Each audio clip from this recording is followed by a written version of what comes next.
is the Big O Show. This is the Big O Show.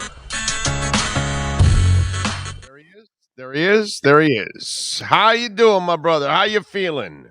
I'm good. I'm feeling good. How you doing over there in those mean streets of Kendall?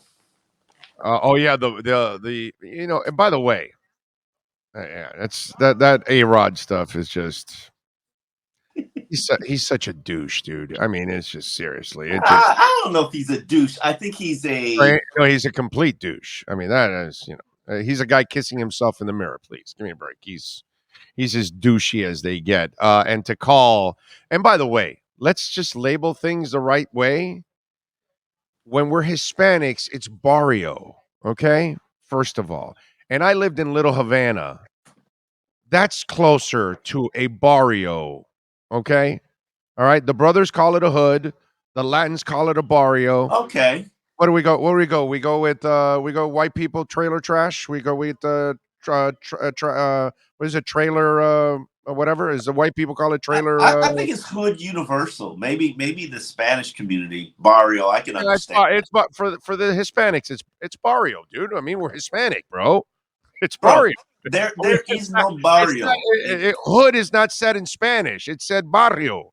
You know what I'm saying? It's barrio for us. I'm sorry. There is no barrio in Kendall. None. No. Zero. No.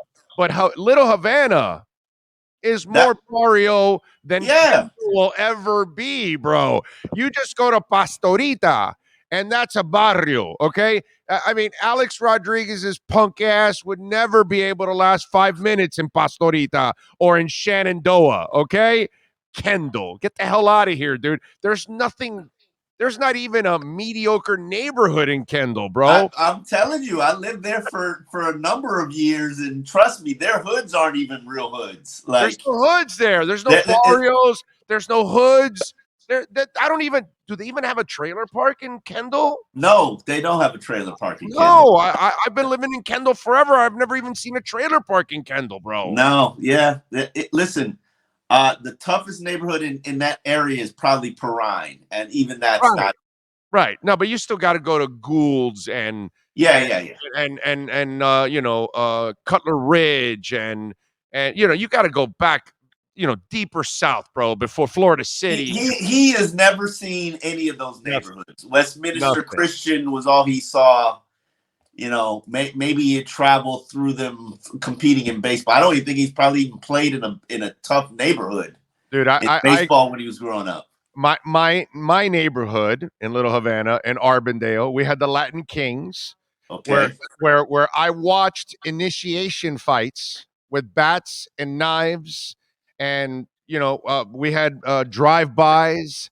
You didn't have that in Kendall, bro. Okay, I'm sorry. I mean, I'm 12 years old going to play basketball, and there's a hefty bag full of marijuana. Nobody's touching it because we knew it wasn't ours.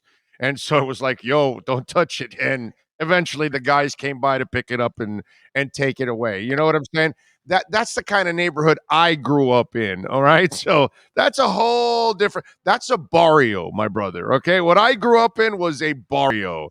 And I still wouldn't call it like Little Liberty City and a Merritt. Anybody that knows what I'm talking about, like Little Havana, there are deeper parts of Little Havana that get worse. Like Anna Merritt's like one of the worst areas and that's like closer to downtown. Now it's getting all gentrified, and now it's all being, West River.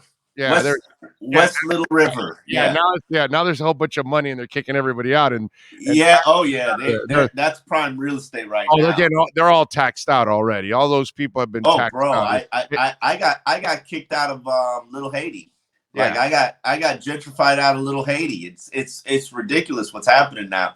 These neighborhoods that used to be the hood. Like, have you been to Wynwood lately? Oh no, yeah. Everybody got taxed out of there, dude. Yeah. Oh, they're high rises. It's like what we did to the old people in South Beach, bro. The old people, when I was a kid, it was all old people. None of them can live there anymore because There's still old people on South Beach. Yeah, but those are the rich old people that are left. Yes.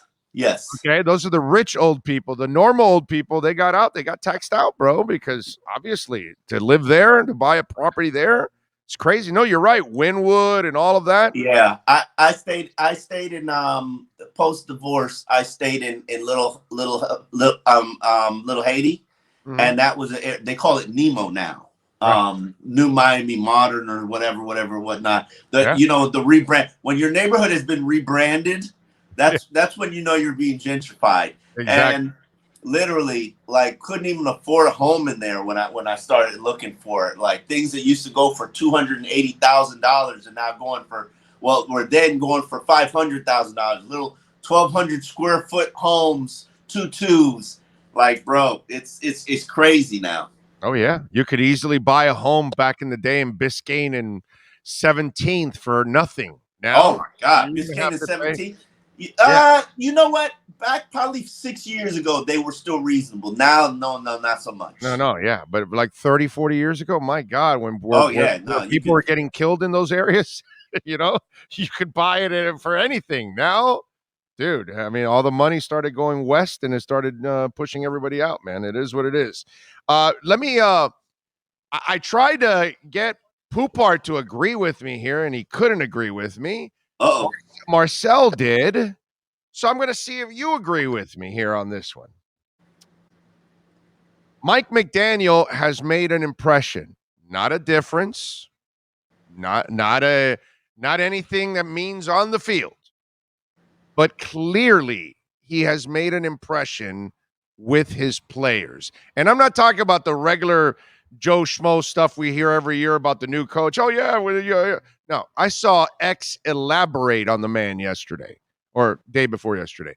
That's not normal from X doesn't elaborate on anything. Okay. And so it's not just the next thing. It's every other player that you hear.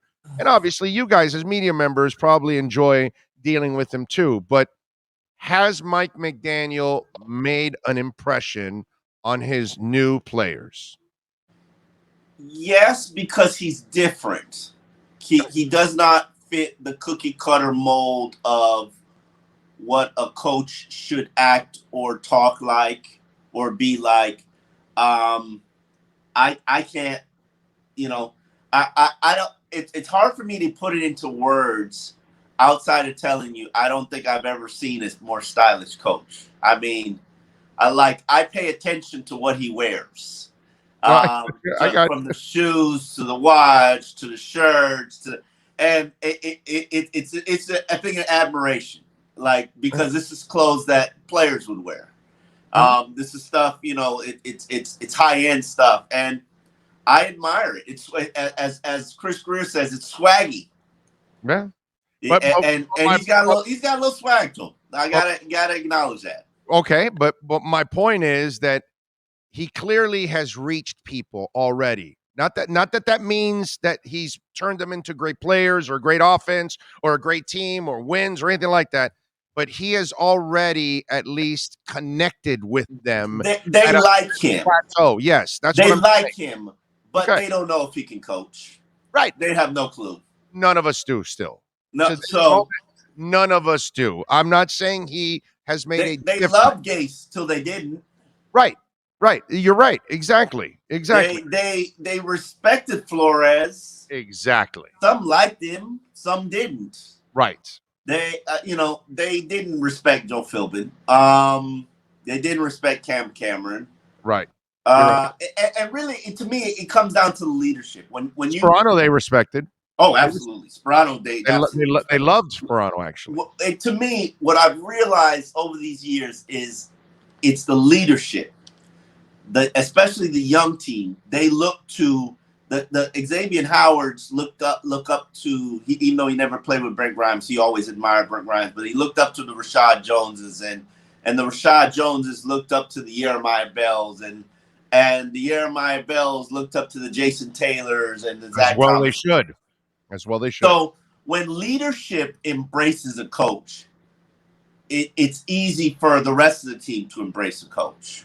It's follow the trends. It's like the popular girl says that this guy is hot. Well, if the popular girl says this guy is hot, then everybody thinks he's hot.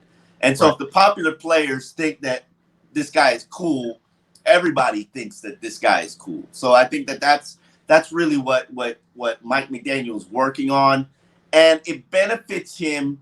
I like it from this standpoint. You could tell he's unique and original, and he's not trying to be anybody but himself, which is what you can kind of sense the coaches who are trying to do things because this is the way they think that it should be done, or this is how they want to be looked at, and it doesn't come across authentic. That was Gase. This guy's kind of coming across authentic. Gase liked to be popular, but I don't think he didn't. You remember when he wouldn't punish Rashad Jones, and that for that little flare up he had with the defensive coordinator, and Gase needed to be popular, and he did whatever it took to be popular. I don't think that's Mike McDaniel's way, but he is popular right now. Let me try to take a stab at what I'm seeing from an outsider's point of view. With Flo, he's trying to establish respect and boundaries. With Gase, like you said, he's trying to be a friend. But with Mike McDaniel, I see he's first trying to communicate and figure you out. And he's trying to find a plateau where he can communicate with you. So then he goes, okay, now I know what level I have to communicate with this guy. I think all of them tried different things. But Flo did not try to communicate like that. Who? Flo. No, Flo did. And in fact, Flo treated each media member different. Like he, the stuff he pulled on Saf, he would never pull on me. And it now does it work? Sometimes people's assholeness, it just rises to the surface. And that was Flo's downfall. I don't know, and it was Gase's downfall. I don't know if Mike McDaniel's. It's early, so we can't really tell his a-hole level in terms of can he be one? And if you look at the trees from, they don't really have that. They do things a little bit differently. But then again, Mike Shanahan is a tough nosed coach, and he does come from a guy who was known as an a-hole. So it'll be interesting to see how this all plays out. Yeah, it just to me, it just kind of impressive to kind of see where it looks to me like he's made that impression on his players early on. So now he's kind of broken that ice. Next thing is obviously coach. They don't even know if he can coach. I don't. Well, ultimately, that's how they're going to love you if you can coach. Can you coach and problem solve? Incentives. That's it. Can you get the team out of a crisis? Can you break a 7-game losing streak? Can you coach with the best and go head to head with Bill Belichick, which Flo clearly showed that he could? The crisis. I don't judge a team till it hits a 3-game losing. I don't judge a coach. I've never judged a coach until he hits a 3-game losing streak because they all act different. They all act differently after a 3-game losing streak. Yeah. I'm not talking about production. I'm not talking about any of that. I'm just talking about reaching human beings. You've got to communicate, and it just seems to me like I don't really even think he's that great of a communicator, to be honest with you. Really? And I'm just going off past experiences, and I've dealt with a lot. I think he's got some work to do to polish up the communication, but that's normal. And I just think he's very relatable. He's very relatable, but communications wise, a lot of rambling. Okay. All right. The Deebo Samuel thing. Because people are talking about Deebo, and obviously he's having. Miami ain't got no money left, bro. I know that. No money, no draft picks. I know that, dude. I know that. And you got the original Deebo Samuels. You got Tyreek Hill. What you need Deebo for? Can I ask you the question? Deebo's a copycat of Tyreek Hill. Can I ask you the question first? Maybe. Okay. Okay. All right. So it's not about acquiring Deebo Samuel because that's ridiculous. It's not going to happen. I already been talking about that. But for those Dolphin fans that sit there and want to be Gordon Gekko, Gordon Gekko is a character from Wall Street. Yes. Got that. Greed is good. Okay. So if they all want to get Gordon Gekko and they want to acquire everything, which is ridiculous, it gets to a point where it's a little too much, and there aren't enough footballs. Yes. But what I would like to tell all those people out there in the greed factor world is, I think Mike McDaniel, he created Deebo Samuel already, and it's Mostert, and it's Chase, and it's Tyreek Hill, and it's Waddle, and it's Cedric. They're all going to play the role anyway.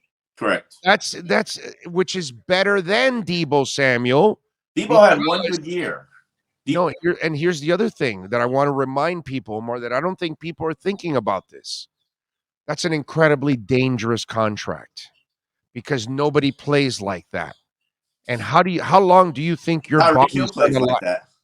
No, nobody plays like that. How long is your body going to last running into linebackers and the line and all those things that Deebo Samuel does that nobody else does? Because only one person does those kind of things. I think Deebo Samuel's was a creation out of necessity when they lost most. Yes, he is. And you're correct.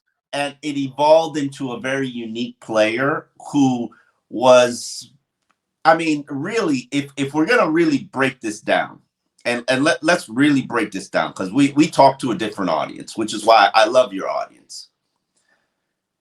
It's hardcore. It's not that fluff shit that there's on our absolutely. What Deebo Samuel's was a semblance of what Tyreek Hill is. I can't name you a player that's Tyreek Hill before there was Tyreek Hill. In terms of a guy who not a once every couple of plays, but a 6 play a game can take a quick hitch and take it for a first down or touchdown. Like, I can't name you that player. I don't think, since Tyreek Hill came into the league 6 years ago, every team, including the Dolphins, have been trying to replicate that or find that or develop that. And a guy who can catch a quick, easy throw that's like a run and turn it into a first down, if not a touchdown. Yeah, the only guy I'm thinking of that in the past, maybe, but he didn't do it. But maybe you could have made him that would have been Deion Sanders. Maybe. And I'm thinking maybe Antonio Brown was early in his career. That's a really good one, actually. But Antonio was more of a really refined receiver. A deep guy. But he has the ability to get those short ones and take them. Yeah. And so if you have that weapon, I mean, and that weapon is a very important weapon, especially for quarterbacks like Tua Tagovailoa, who pride themselves on accuracy, precision passes, quick little throws, where if a receiver gets a 2-yard window of opening, he could put it in the right place that could give you the run after catch yards. If you have that kind of weapon, it makes everything else easier for your defense. And, like, why would you need a Deebo Samuels when you have a Tyreek Hill? Like, I can't even name you. Can you name me another player who plays like Tyreek Hill? No, nobody plays like Tyreek Hill. Nobody. And so when you have the original, like, why would you need anything else? And if you look at what he's doing, it's okay. Well, the Deebo Samuel plays that are like maybe inside plays. Yeah. Well, it'll be Chase. It'll be Mostert doing those. It's not gonna be, it probably won't be Tyreek. It'll be Waddle. I don't know. No, Waddle's got that speed too. No, I'm not saying he doesn't have the speed. I just don't want him running into people like Deebo Samuel does. I don't want him taking on anybody. Deebo Samuel, remember, he's a running back at heart. So he has a little bit of that body of a running back. But it's the part of the equation that I think very few people think of, Omar, is that's not a position that you have a long-term career on, bro. You can't play that you can't run into people like that for years to come, my brother. Unless you're Adrian Peterson. Oh, baby. You can't do that. Unless you're Adrian Peterson. Right. Well, but I mean, okay, but that's freak. Again, yeah, that's freak. Yeah. Freak. You're already a freak if you can stay healthy in the NFL. When you're Adrian Peterson, that you can run over people and stay healthy, well, then that's a whole different ballgame now, bro. I mean, Yeah. I don't see a wide receiver carrying the ball, and I'm curious what Deebo Samuel's carrying the ball. I don't see a wide receiver carrying the ball more than 40 times a season. I just don't. I just think it's excessive. But then if you spread it out where you give 2 wide receivers 40 carries a season, and you put them in motion and you never know where they're going or what they're doing, I think it benefits you and it opens up your offense. And this is really a speed-driven offense. If you look at it, you now have 4 players on the field that have dynamic speed in the 2 backs, the 2 wide receivers. And that doesn't even factor in guys like Lynn Bowden Jr., who has shown you he's got that run after catch, shake and bake ability as well. So it's interesting to see what will come of it. And then you've got the Cedric Wilsons, and you've got the what's his name, Preston Williams. So I think they've got a very wide array of weaponry. I don't worry about the passing game. I would love to have upgraded the tight end position, but it is what it is. I just think that they've got every single weapon that they need on offense. They've got the offensive line. They've got the quarterback. They've got a defense that is coming back. I don't think it was good enough to begin with, but hopefully they can add a couple of pieces. I know they're having Reuben Foster in for a workout. It'll be interesting to see what happens there.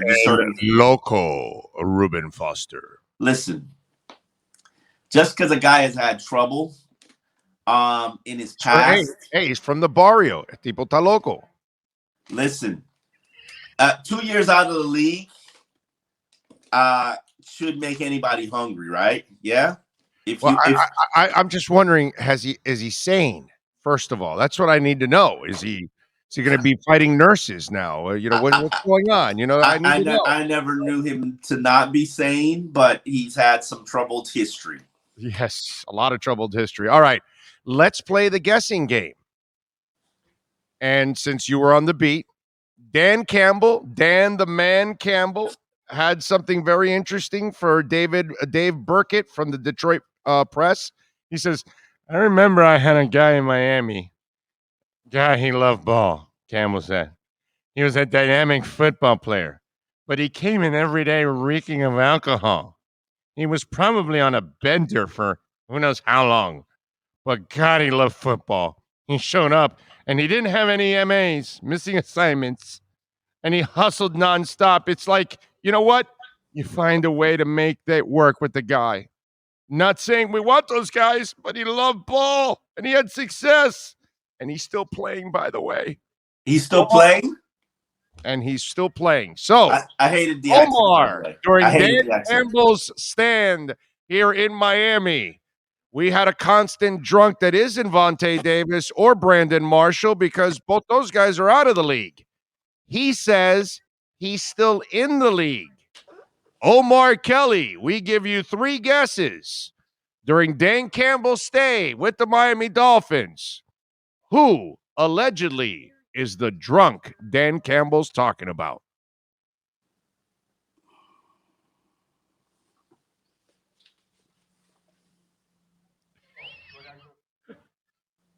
Do do do do do do do do do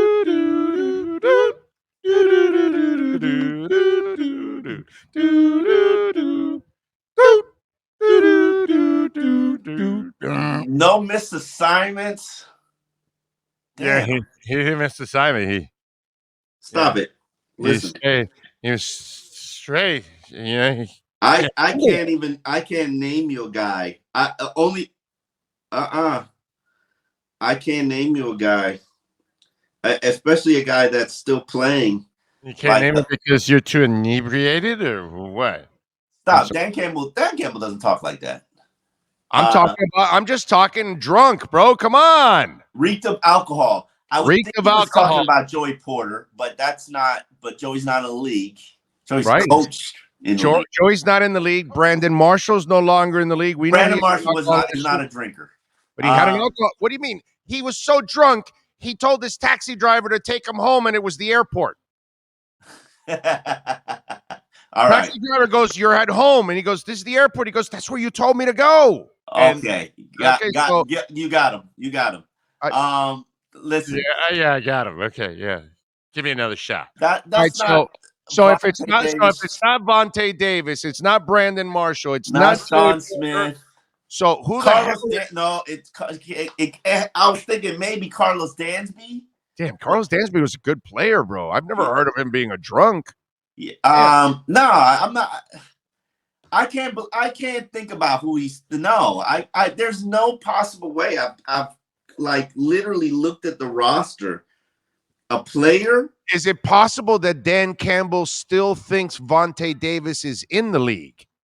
No, Vontae was no. Okay, no, I'm just saying. What are you gonna say? I can't.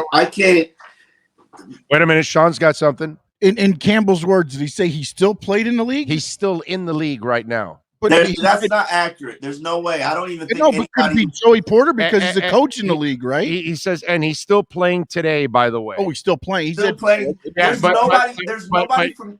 Yeah, I think you're onto it, Omar. I think you're onto it. I think he covered his ass by saying he's still playing today when he really isn't. There is nobody. I don't think there's anybody still playing. That it wouldn't be hard to figure out because there's nobody still playing from that 2015 team that Dan Campbell coached. I disagree with you.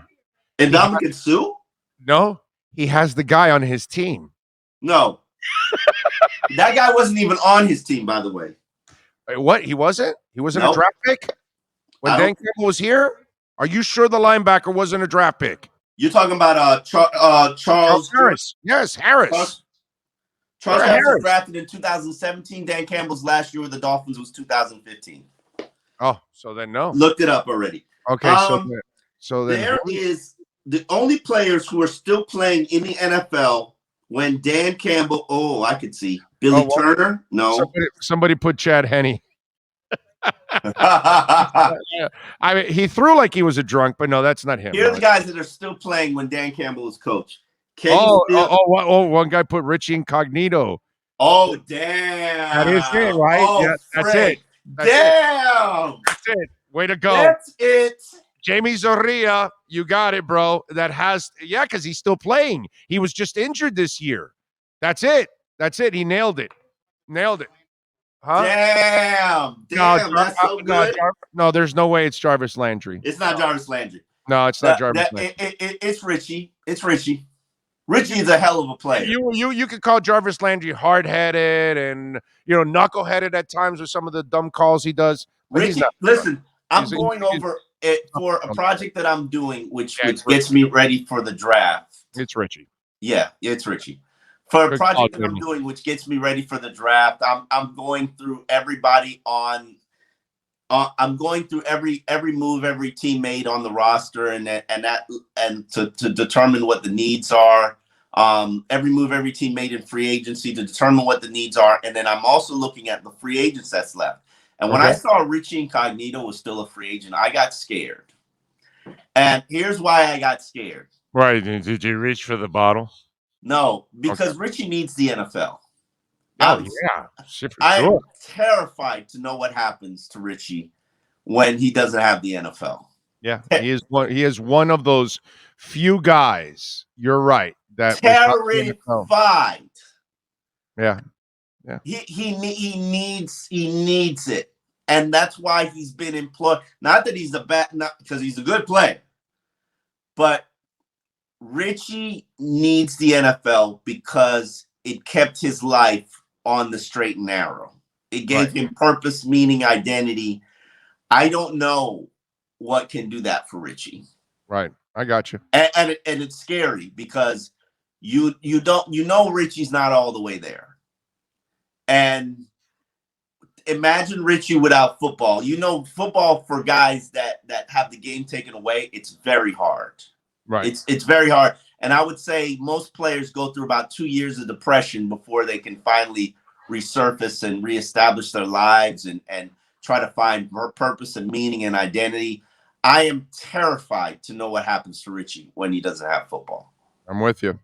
Follow him on Twitter at Omar Kelly. Catch his work at the South Florida Sun Sentinel. And please subscribe to support Omar and all the great journalists. Tell that guy who figured it out, Richie. Jamie Zorrilla did it. And he's a hardcore supporter of the program. And we love him. Amazing guess. Amazing guess. He got it. He got it. I would have never guessed that, primarily because Richie, Dan had been with the Dolphins for a long time. Mm-hmm. So I believe he came with Sperano. So and overlapped with Joe Philbin. So to have guessed Richie Incognito, who never played for the team that Dan Campbell played for, that is an amazing guess. And it's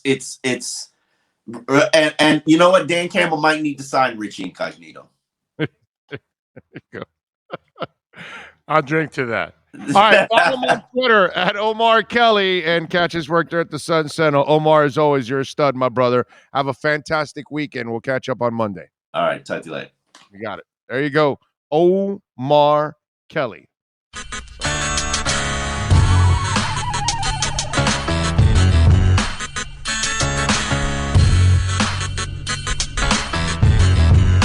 This is the Big O Show. This is the Big O Show.